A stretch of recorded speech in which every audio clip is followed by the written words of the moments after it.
Tell us a few examples of where you've been a disruptor and had a plan and how you've implemented that at Magna.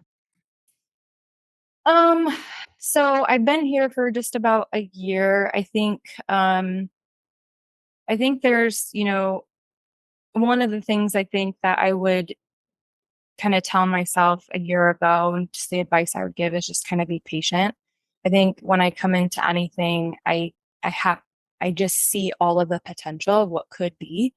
Um, and I want to do it all. Like I want to do it all from the beginning because I have a vision of how it could be so, so great.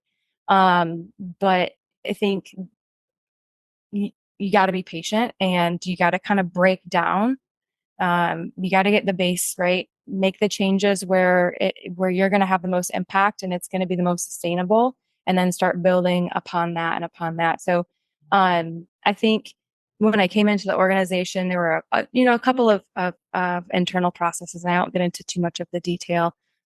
Where again, it was, hey, this is just kind of how we've done it, and then I just asked the question like, well, do we have to do it this way, or is this in a policy somewhere that says we cannot deviate from it? And then ask the question like, does it make sense to do it this way? What are the risks of doing it a different way? What are the risks of continuing to do it this way, right?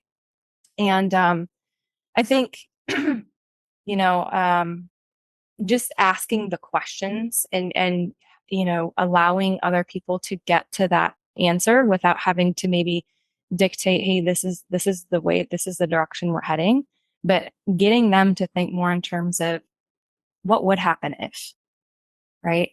Would it Is it going to be the end of the world if it fails? If not, then maybe it's something that we try because it could be really great. Yeah. I like how you strike this really nice balance between bringing, obviously, you have a technological background, just growing up in the generation that you're in, right? But then you're also willing to meet people where they're at. I think that's a huge piece of it is you give a really good example of, maybe we should have some kiosks in the space for them. That's a really great example of, hey, we want to make some steps in this direction, but let's also meet them where they're at.